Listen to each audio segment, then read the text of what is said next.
Okay, bago kayo umupo, pakiayos mo lang yung mga upuan at pamalan na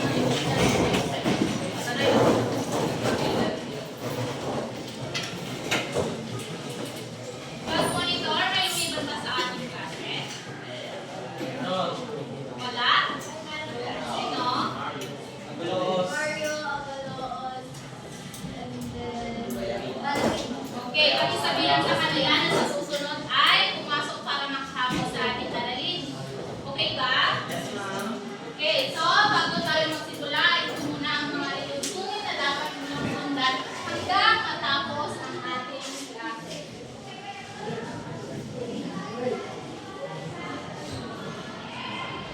Basahin nga ng sabay-sabay. Pagmamahal at igalang ang nagsasalita. Ayusin ang paggamit at panatilihin ang kalinisan. Gumamit ng wastong salita. Huwag gumamit ng cellphone kung hindi kinakailangan. Kooperasyon at aksyon ang mahalaga sa lahat ng gawain. Okay, naunawaan ba natin ang ating mga ilusunin? Okay, so bago tayo magpatuloy, ay magkakaroon muna tayo ng isang maikling gawain na kung saan ating sa maikling salita, tayo ay mag-ehersisyo o i-ehersisyo natin ng iyong mga utak upang manatili kayo aktibo sa klase. So, ang kailangan nyo lang sabihin ay kailangan nyo sabihin kung anong kulay ang letrang makikita nyo sa ating PowerPoint.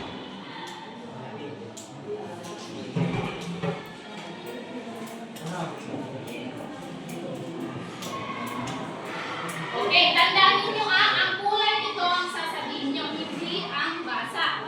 Okay, handa na ba kayo?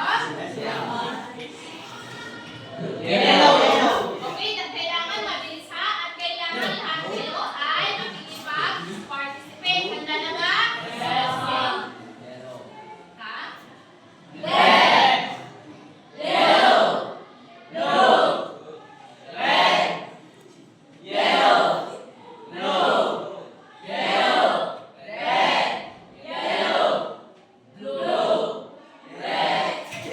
Okay, maraming salamat sa pagkikilahok. So ngayon, sa susunod natin gawain ay magkakaroon tayo ng pangmatang gawain. So, papapalit ko kayo sa apat. So, ang mga unang pangkat ay ang hanay nito, pangalawang pangkat, pangatlong pangkat, at pang-apat na pangkat. So, ngayon, ating tatayahin tungkol sa inyong kaalaman tungkol sa mahalagang bahagi ng El Filibusterismo sa pamamagitan ng isang paunang pagtatayo o sa English ay pretest sa pamamagitan ng tama o mali. So, ang inyong sagot ay inyong susulat sa ating whiteboard.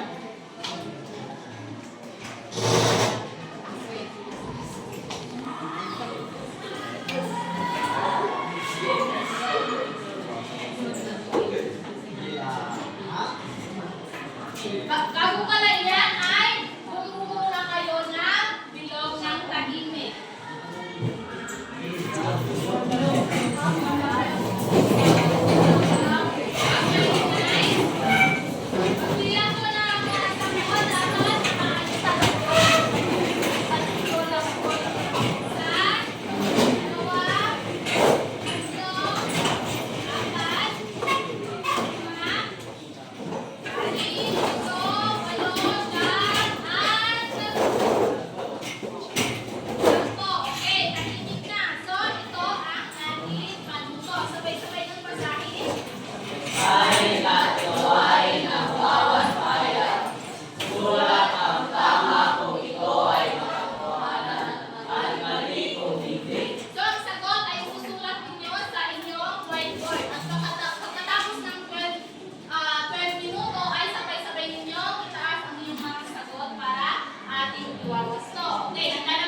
Huwag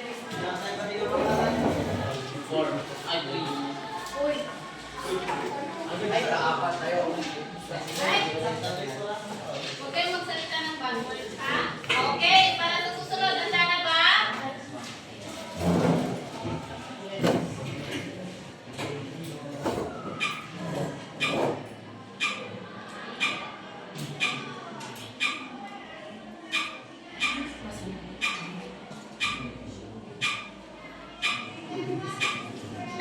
Okay, taas na yung mga sagot. Ang tamang sagot ay malibag. Tignan nga natin. Okay, so ang tamang sagot ay mali. So pagsusulat ang inyong mga puntos, bilisan lamang.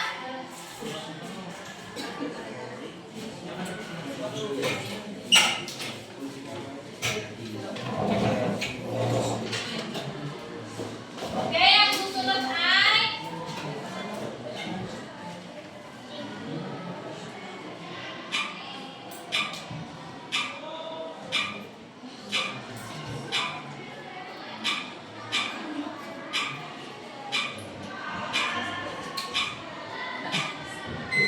okay, pakitas lang yung mga sagot. Ang tamang sagot ay mali ba o tama?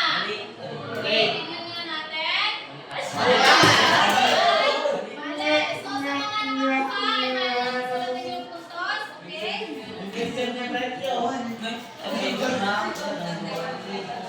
Okay? Ang pagsulat ng score ay kahit wag mo nang lagyan ng plus.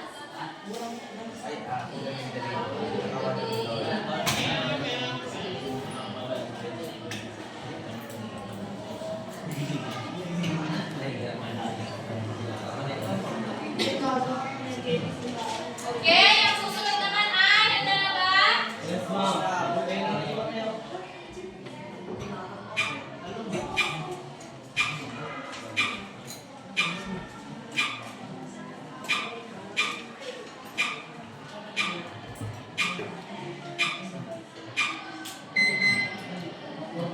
Okay, ang tamang sagot ay mali ba o tama?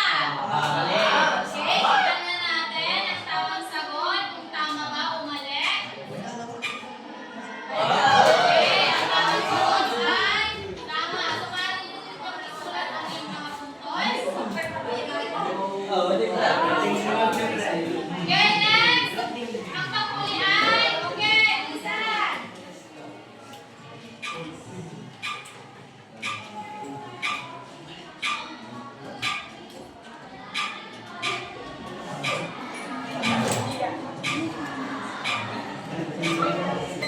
Okay, pakitas na yung mga sagot. Tama ba o mali? Yan, tignan nga natin. Ang tamang sagot ay mali. So, bilisan sa mga nakakuha. So, hindi sila nakakuha ang pangatlong tangkan. So, dyan ang matatapos ang una nating gawain. Ngayon, dumako na naman tayo sa ikalawang gawain na kung saan ito rin ay panggatang gawain. At ang gawain ito ay tatawagin natin essence relay. Familiar ba kayo? Okay, so sabay-sabay ng basahin ng panuto ng malinaw at malakas.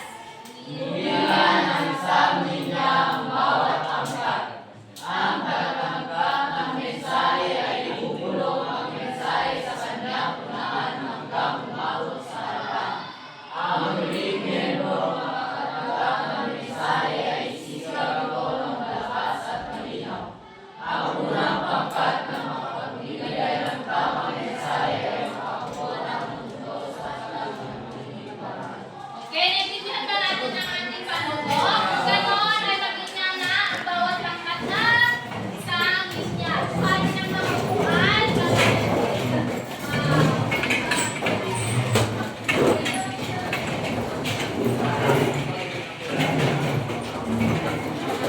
Pagbilang ko ng lima, nakalinya na ang bawat pangkat. Isa, dalawa, atin, para ito malingan. Tatlo, Ikaw anak ha? ang makukulit na mga unang linya ay mamamalusan. Apat, at lima. So, yung mga nasa likuran ang babalik.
Guys, I'm waiting.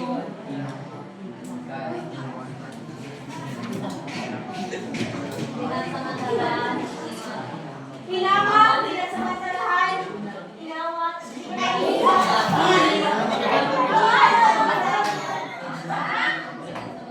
Lakasan!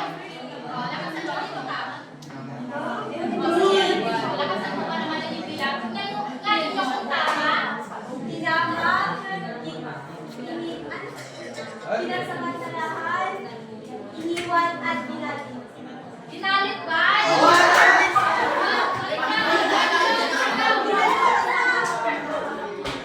Ma'am, kinalimutan. Ulitin mo lahat. Hilawak, iniwan. Hilawak, pinasamantalahan. Iniwan at kinalimutan, ma'am. Tama ba yun? Tama? So, nakakuha tayo. Ang tatlong pangkat. So, maaari na kayo bumuko. Ay, wait lang. Dahil dyan, nakuha nila, bibigyan natin sila ng okay na to clap. Alam nyo ba yun? Okay na po. Parang ganito. 1, 2, 3. 1, 2, 3. Okay na to. Sabay-sabay. 1, 2, 3, go! Okay, maraming salamat sa ating mga grupo. At ikatlong pangkat, nandito lang kami.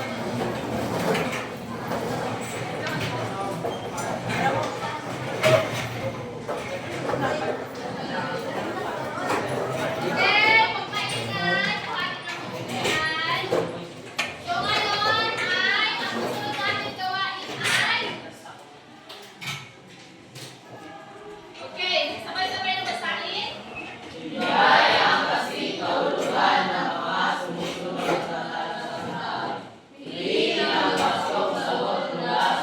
So ito yung bibigyan nyo ng talasalitaan at ang pagkukuhanan ninyo ng sagot ay mula sa ating kahon na makikita ninyo sa PowerPoint. So, kahit saan kayo sumagot, pwede. So, maaari na kayong magsimula. Isa lang po.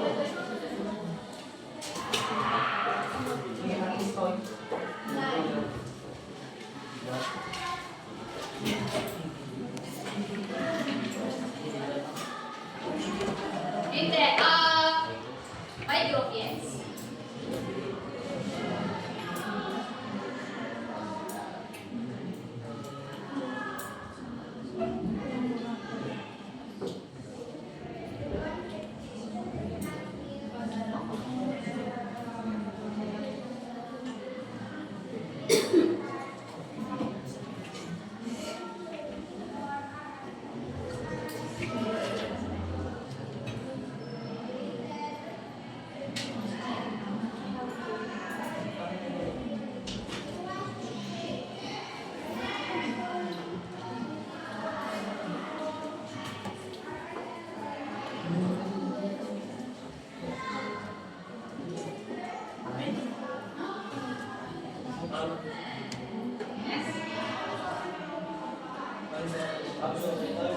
Yes. Kahit sa scratch paper, okay. Tapos na ba?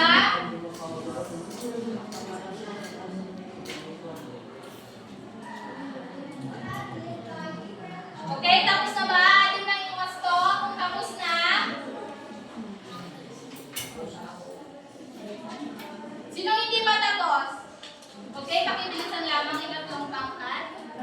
Okay, tapos na ba lahat? Patay niyo bang pangkat?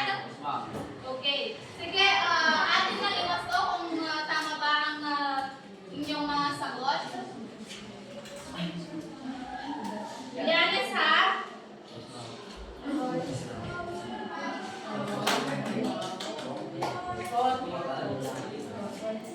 Sino nakakuha ng perfect score?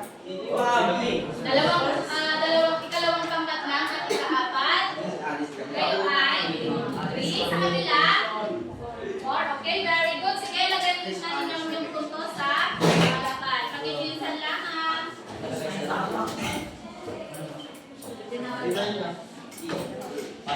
Hold.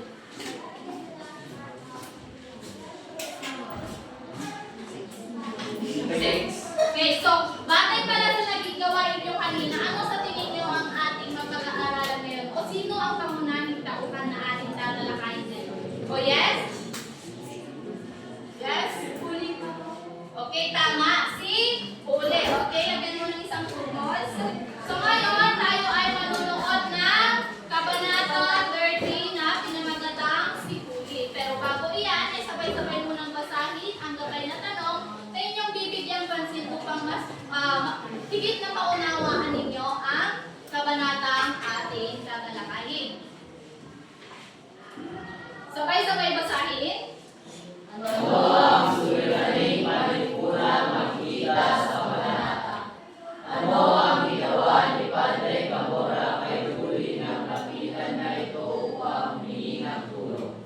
Bakit nagdesisyon si Yuli na magpamatay?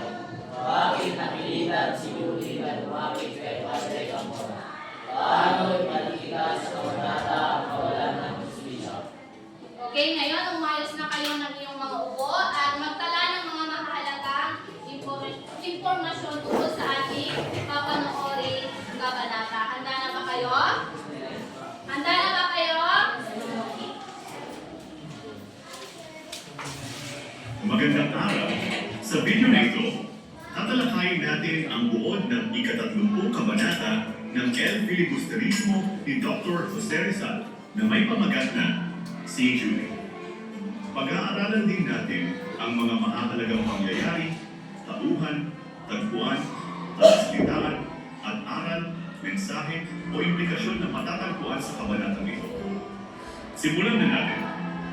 Nagpatuloy ang kalungkutan sa San Diego matapos ang pagkamatay ni Kapitan Tiago at pagkakakulong ni Basilio, ngunit higit na ikinalungkot ng mga tao ang nangyari kay Basilio. Sa bayan ng Tiani, labis na apektado si Huli nang mabalitaan ang pagkakapiit ng kanyang minamahal. Hindi niya matanggap na walang nagtatanggol kay Basilio, lalo na't pumanaw na ang tanging protektor nito, si Kapitan Tiago. Naisip ni Julie na siya na ang dapat gumawa ng paraan upang mailigtas si Basilio. Sinubukan niyang humingi ng payo mula kay Hermana Bali at iba pang opisyal, ngunit wala silang magawa dahil nasa Maynila si Basilio. Sa huli, iminungkahi ng hukom na tanging si Padre Camora lamang ang makakatulong upang mapalaya si Basilio. Nagdalawang isip si Julie na lumapit kay Padre Camora dahil sa takot at kaba, lalo nang kilala ang pari sa pagiging mapang-abuso. Sa kabila ng pag-aatubili, patuloy na kinumbinsi ni Hermana Bali si Julie na magpakumbaba at humingi ng tulong sa pari, sapagkat ito ang huling pag-asa ni Basilio. Paglipas ng ilang araw ng pag-aalinlangan, sumama si Julie kay Hermana Bali sa kumbento. Labis ang pangamba at takot ni Julie, ngunit sa kahuli-hulihan, napilitan siyang pumasok sa kumbento dahil sa pangungutya at pang-uudyok ng mga tao sa paligid. Sa kasamaang palad, nangyari ang kinatatakutan ni Julie. Siya ay inabuso ni Padre Camora. Kinagabihan, nabalitaang tumalon si Julie mula sa bintana ng kumbento, dahilan ng kanyang agarang pagkamatay. Ang pangyayari ito ay ikinagulat at ikinalungkot ng buong bayan. Si Tandang Selo, ang lolo ni Julie, ay labis na nasaktan at nagwala sa harap ng kumbento, ngunit walang nakinig sa kanyang hinaing. Sa kanyang pagdaramdam at kawalan ng hustisya, tahimik siyang umalis sa bayan at hindi na muling nagbalik, dala ang bigat ng pagkawala ng kanyang apo. Dumako naman tayo sa mga mahahalagang pangyayari sa kabanatang ito. Nabalitaan ni Julie ang pagkakakulong ni Basilio at nagdesisyon siyang gumawa ng paraan upang mailigtas siya. Sa kabila ng kawalan ng protektor ni Basilio matapos mamatay si Kapitan Tiago, humingi si Julie ng tulong kay Hermana Bali at iba pang opisyal, ngunit wala silang magawa dahil si Basilio ay nasa Maynila. Sinabihan siya na tanging si Padre Camora lamang ang makakapagpalaya kay Basilio. Nagdalawang isip si Julie na lumapit kay Padre Camora dahil sa takot at kaba sa reputasyon ng pari. Ngunit sa huli, napilitang sumama siya sa kumbento matapos ang pag-uudyok ni Hermana Bali at ng iba pang tao. Sa kumbento, inabuso ni Padre Camora si Julie na naging dahilan ng labis na pagkasira ng kanyang loob at nagudyok sa kanya na tumalon mula sa bintana ng kumbento. na ikinamatay niya. Labis na nasaktan si Tandang Celo sa nangyari kay Julie at nagwala siya sa harap ng kumbento, ngunit walang pumansin sa kanyang paghingi ng hustisya. Sa kanyang labis na pagdadalamhati, umalis siya sa bayan at hindi na muling bumalik. Mga mahalagang tauhan. Julie. Ang pangunahing tauhan sa kabanatang ito, siya ang kasintahan ni Basilio na nagpakita ng matinding sakripisyo at pagdurusa. Naging desperado siya na iligtas si Basilio at sa kabila ng kanyang pag-aatubili, napilitang lumapit kay Padre Camora na nagdulot ng kanyang trahedya. Basilio, ang kasintahan ni Julie na nakulong at walang protektor matapos mamatay si Kapitan Tiago. Ang kanyang kalagayan ang nagdulot ng matinding alalahanin at pagsasakripisyo kay Julie. Padre Camora, ang pari na may masamang reputation sa mga kababaihan at ang nang-abuso kay Julie. Siya ang tanging may kapangyarihan na maaaring makapagpalaya kay Basilio, ngunit siya rin ang naging sanhi ng trahedya ni Julie. Hermana Bali, ang nagsilbing gabay kay Julie at naghimok sa kanya na humingi ng tulong kay Padre Camora. Siya ang nagbudyok kay Julie na pumasok sa kumbento sa pag-asang mailigtas si Basilio. Tandang Celo, ang lolo ni Julie na labis na nasaktan sa sinapit ng kanyang apo. Matapos ang trahedya ni Julie, siya ay nagwala sa harap ng kumbento at sa huli ay tahimik na umalis sa bayan dala ang bigat ng kanyang pagkawala. Dumako naman tayo sa tagpuan ng kabanata. Ang kabanata ay naganap sa bayan ng Tiani, kung saan naninirahan si Julie at ang kanyang lolo na si Tandang Celo. Sumunod ay sa kumbento kung saan pumunta si Julie upang humingi ng tulong kay Padre Camora. Ngayon naman ay talakayin natin ang mga talasalitaan sa kabanatang ito, pagkapit. Magandang araw! Okay, so batay sa inyo, naiintindihan ba ninyo ang itinanood? May tanong ba? Ha?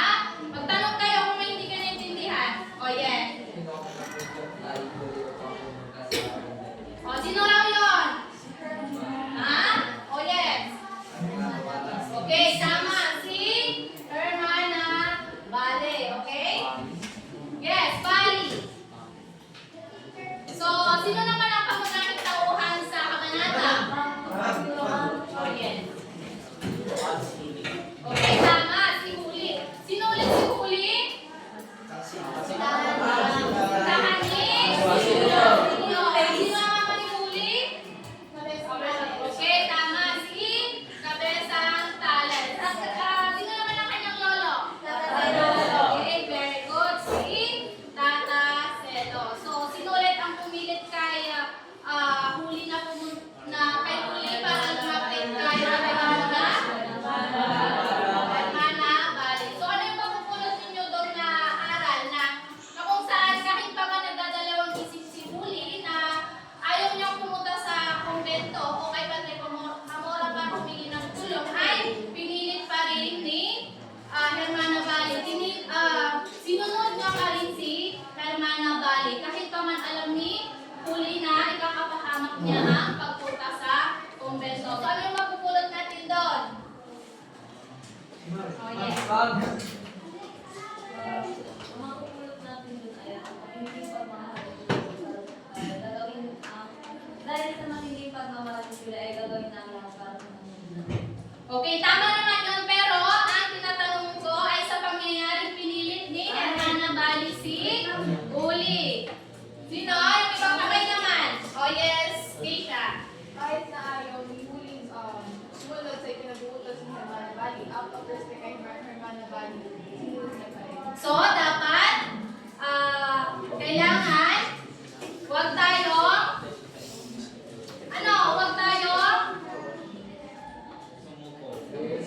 tayong basta sumunod sa mga minumungkahi ng iba at dahil alam naman natin na maaari natin ikapahamak ay sinusunod pa rin natin kung kaya minsan kailangan din natin maging maingat at mapanurin. Naintindihan ba? Kung sino pala yung mga sumagot,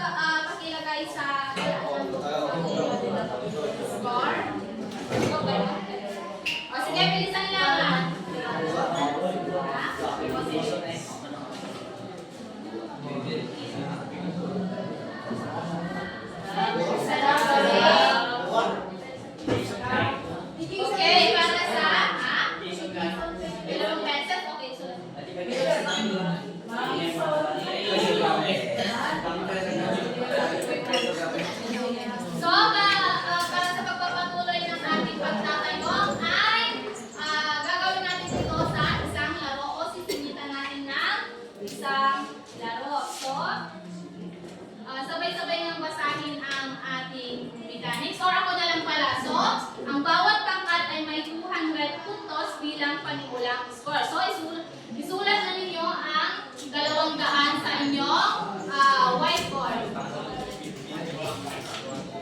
Okay, makinig. Ang tangkad na makakasagot ng tama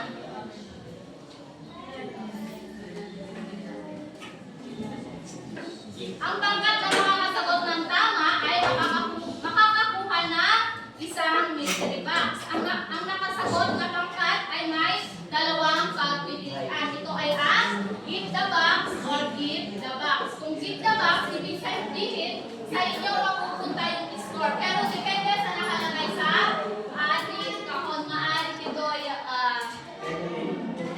Maaaring ito'y plus 100 na ibig sabihin ay ito ay idadagdag ninyo sa inyong score na panimulang score na 200. At kung minus 100 naman ay imaminus o ibabawas ninyo sa 200 score na nasa inyo. Naiintindihan ba? Yes, ma'am. Okay, magpapatuloy ang laro hanggang sa maubos ang tanong. Ang tangkad na may pinakamataas na puntos ang panalo at makakatanggap ng premyo. Okay, so itong ating mga tanong na dapat kailangan natin masagot. Una, anong naging problema ng huli sa kabanatang ito? Yung ibang bagay naman? Okay, tama. Ito ay ang pagkakakulong ni Basilio o kung paano niya matutulong si Basilio sa pagkakakulong. So, bakit kaya nakulong si Basilio sa tingin ninyo? Walang idea? Okay, nakulong si Basilio dahil tawag ito?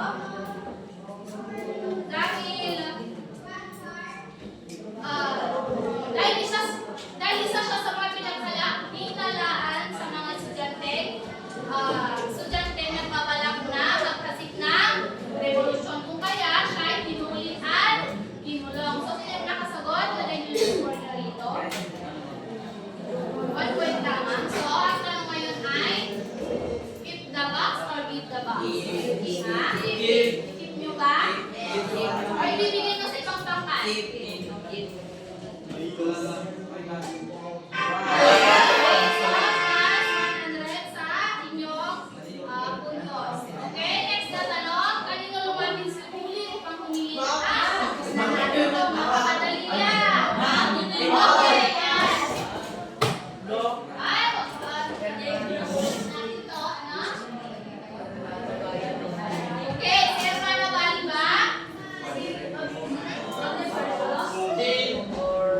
Bang!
King at King. Susunod na tanong.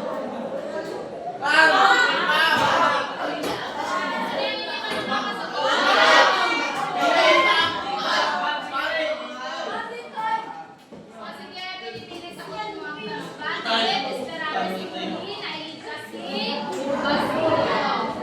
Hindi, siya muna. Nakasagot ko na ha? Okay, dahil si Basilio ay kasintahan ni Huli na labis niyang minamahal. May isang dahilan pa kung bakit niya gustong mapalaya si Huli sa kulungan. Ano yun? Sa tingin ninyo? Ano yung pinangako noon ni Basilio kay Huli?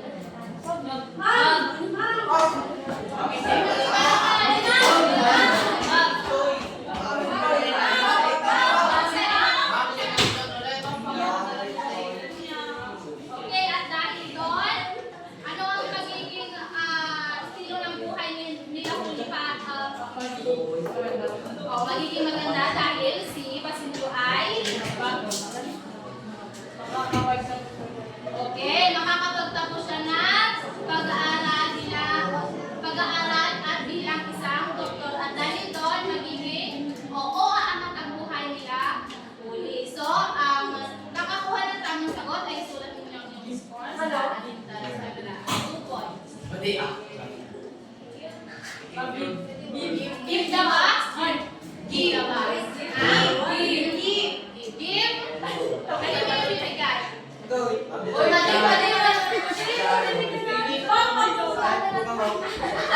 Depende sa lamang ganyan. O, bilisan niyo.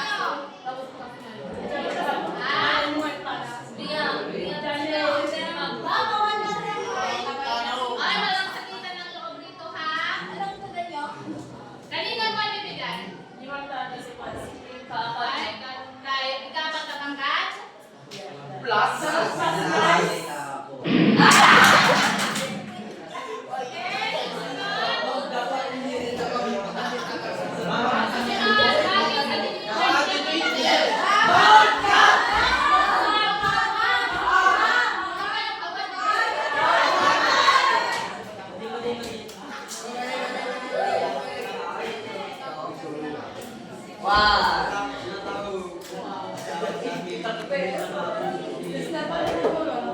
Okay, dahil alam ni Huli na si Padre Camora ay isang mapangapuso at mapang-aming pare. Kaya inisip niya na baka gawin ni Padre Camora ang hindi ka nais-nais kay Huli na nangyari naman ito. So, sulatin niyo ang inyong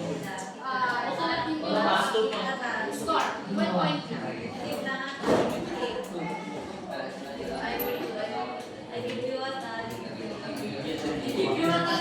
So, tanong ngayon, bakit sa tingin ninyo na may mga taong nagdadalawang isip para humingi ng tulong kahit ito'y nahihirap, kahit mahirap ang kanilang kaligaya sa buhay? O, sige, Jessica. Dahil ang isang tao ay minsan ay desperado at kailangan din. Bakit may mga taong nagdadalawang isip na humingi ng tulong sa ibang tao? O, sige, Jessica. Ganyan na dadalawang isip sila dahil baka ito ay kanilang ikasasama o ikabubuti. O ikakasama. Lalong-lalo na kung kilala natin ng isang tao bilang isang mapagsamantala. So, magbigay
Isa lang. Isa lang hit.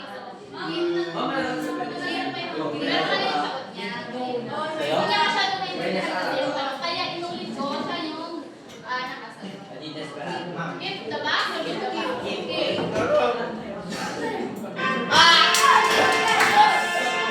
Okay, susunod na tanong. Paano at pinakita sa kabanata ang kalagayan ng mga babae sa panahon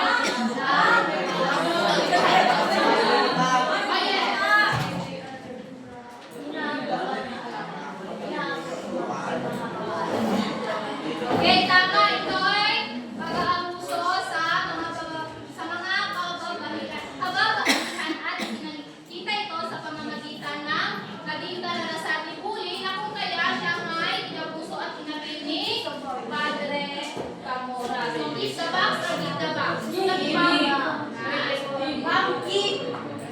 Yes, or the box pala? Oh, yes.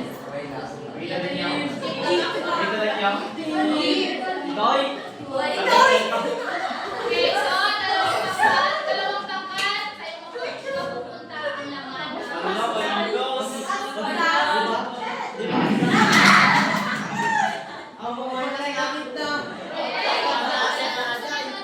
bakit halaga ang papel ng mga lolo sa buhay ng kanilang apo tulad ni San Cancelo kay Huli? So, sino yung mga may lolo pa rito? Nagutan ng lolo?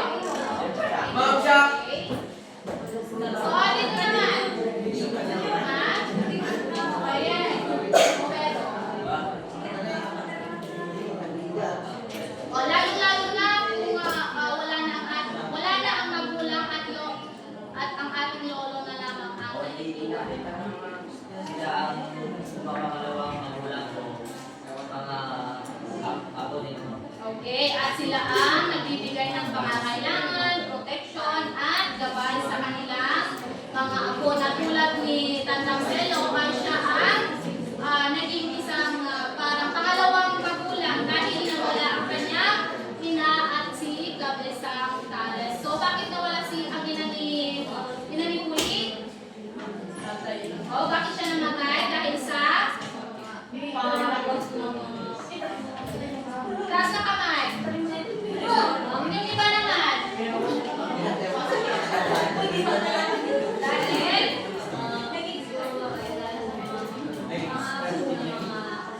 okay, dahil siya ay sa madaling salita siya ay pinaghirapan. At paano naman nawala ang ama ni Basilio? Ay, Basilio sa Poli. Ha?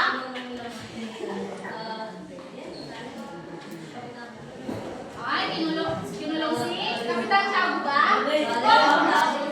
At mayroon lang isang dahilan. Ano yun? Ibang kamay naman. Arnia. Bakit nawala ang ama ni Huli?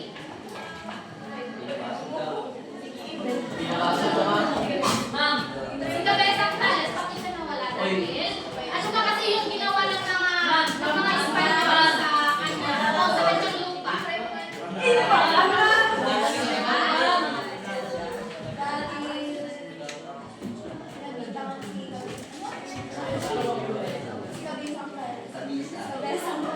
Ano yun ba?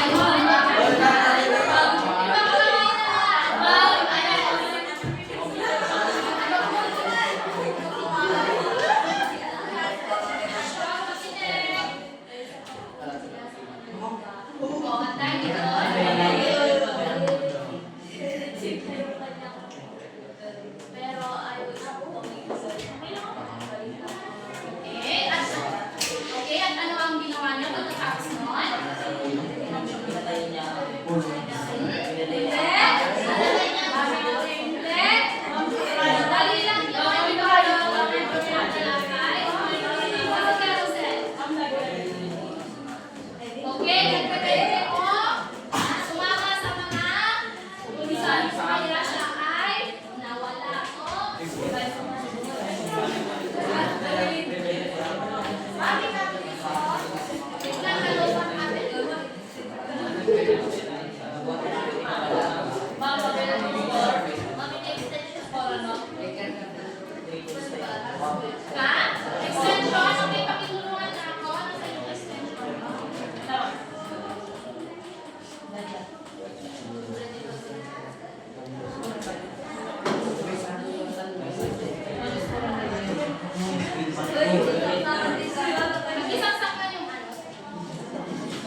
Wala pa rin. Yun ba yung natanggal or ito ata no? Oh, ayan na, ayan na.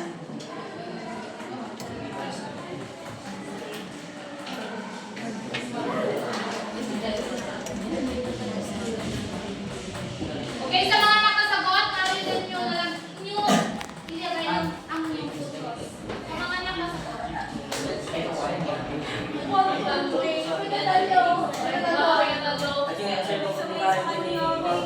Okay. Mali yung sagot niya. Ginoy. Mga nakatamang sagot ka. Okay, keep the box or give the box? Keep. Iba may nasa. Ha? Keep. Keep.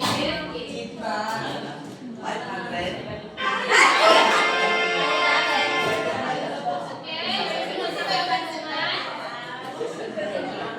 Paano pinakita ni Julia kay Baba sa mga sintahang si ay, wait lang.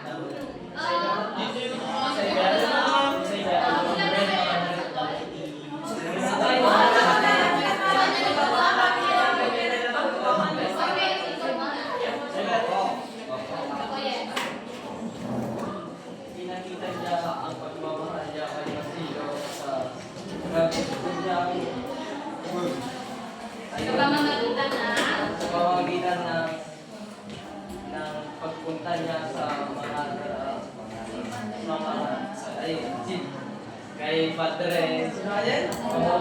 Okay, so tama, ipinakita ni Julie ang kanyang pagmamahal sa kasintahan si Basilio sa pamamagitan ng, sa madaling salita, sa pamamagitan ng pagsasakripisyo. Kahit pa man alam na ikapapahamak niya ay tumuloy pa rin siya para humingi ng tulong kay Padre Camora. So, pakilagay niyo yung puntos. Give the box or give the box? Pangalawang laban. Keep down. Give. Give. Gamitin niyo yung bibigyan. Mabilisan ninyo.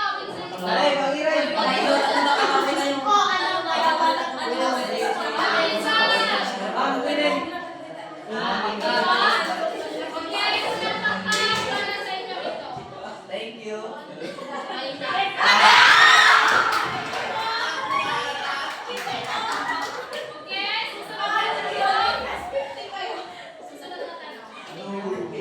Kung ikaw si Julie, ano ang iba pang posibleng paraan upang matulungan si Basilio bukod sa paghingi ng tulong kay Padre Camora? Yung ibang bagay naman. Oh yes! O, tanong ko naman na Diyos na. Sige na, tulungan mo sila Diyos na. Ano yung masakit? Ano yung masakit? O, sige na Diyos na, para makabawi kayo. Ha? Ano ba ang maaaring posibleng paraan upang matulungan si Basilio ang kanyang kasintahan? Si ano? Yes, Arben. Wala?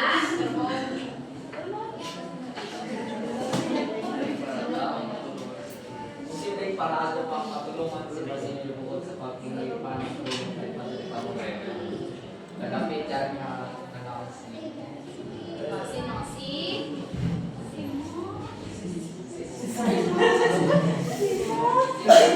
Okay, tama. Maaari kung isang paraan naman ay lapitan niya ang kaibigan ni Basilio na si Simon. So, maaari hindi mapapahamak si Basilio ba? Si Ole. Okay, so, very good. Ilagay mo sa score.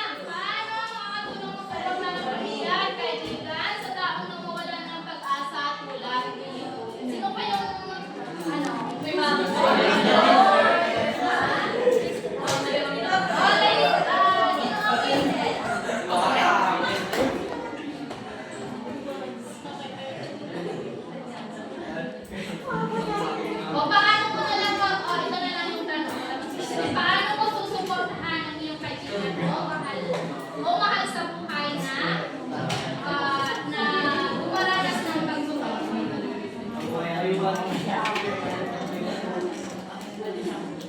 Gagawin sa mga kapatid. Okay, maaari yun. Tatamayan at pagbuhan. Ano ka? Ganap ka? Later na pala yung maaari mong iplano ay ipayo sa kanya. Tumayo ka, Ginoong Later. Huwag siyang magpapalaman sa mga negatibong sinasabi ng mga tao.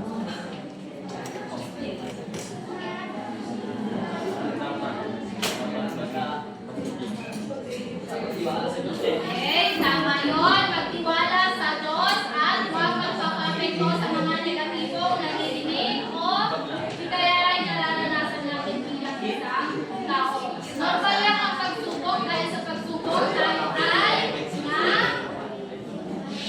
natututo at nagiging matatag bilang isang tao. So, ginawag ka, ito yung magiging tutos. Ginawag din, keep the box or keep the box. Okay?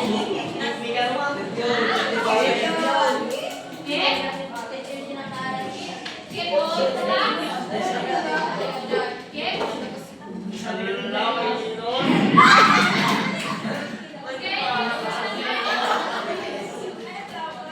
Paano natin magamit ang religiyon o pananampalataya upang maging matatag sa kabila ng pagsubok?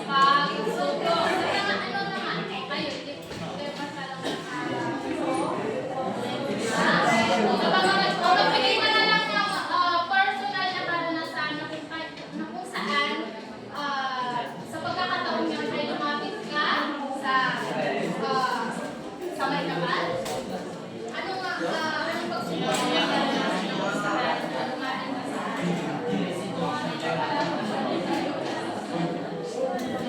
tuloy niyo. Oh yes, sige. Ano yung karanasan mo pagsubok? Ano yung pagsubok na naranasan mo?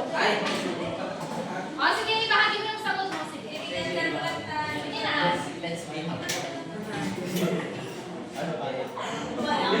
Ha? Oh, sige na, tulungan. Ibang mga membro na lang, okay? Manahimik kayo at pakinggan natin ang sagot nila. Ano ba yung madalas natin ginagawa kahit hindi tayo nakakaranas ng pagsubok? Ay madalas natin dito ginagawa sa pag-ising, pagtulog, pag tayo kumakain. Ano ba yun?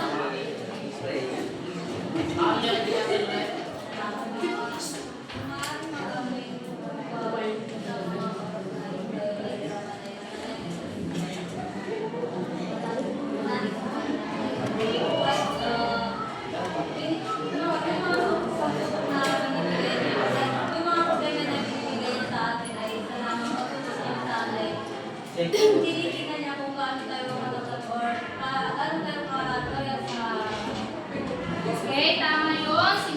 Sinabi niya. Iulit mo nga, Chester, sinabi niya. Ito yung ginagawa ko dyan. Yung sinabi niya, yung sagot niya. Ano yung sinabi niya? Kailangan mo daw manalangin sa Diyos para patuloy. Okay, kahit anong pagsubok ang ating nararanasan, ay huwag natin kakalimutan ang manalangin at manalig sa Diyos. Dahil ang mga pagsubok, kagaya ng sinabi ko, ang mga pagsubok na ating nararanasan ay sinusubok lamang niya tayo kung talagang tayo ay matatag bilang isang tao. So, give the box or give the box? It is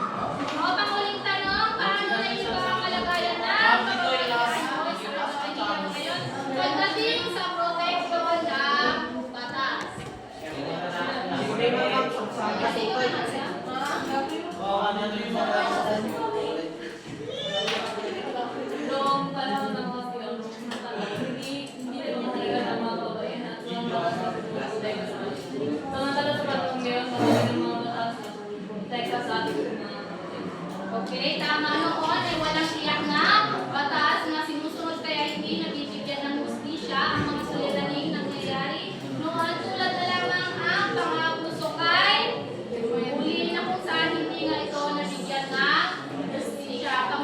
Kumpara ngayon na marami na tayong tinatawag na Republic Act na kung saan pinoprotektahan nito at pinapahalagahan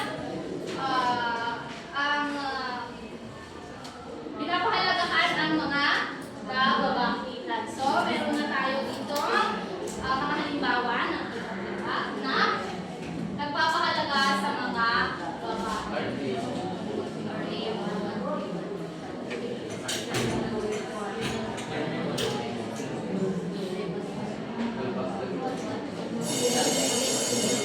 Okay, una, Republic Act 1962, Anti-Violence Against Women Act of 2004. Ito naman ay nangyayari sa loob ng isang tahanan o pamilya o maging sa magkarelasyon maaaring pinububog ng asawa pinububog ng lalaking asawa ang kanyang anak o di kaya ay ang kanyang asawang babae. At meron din tayong Republic Act 8353, Anti-Rape Law. Dito naman,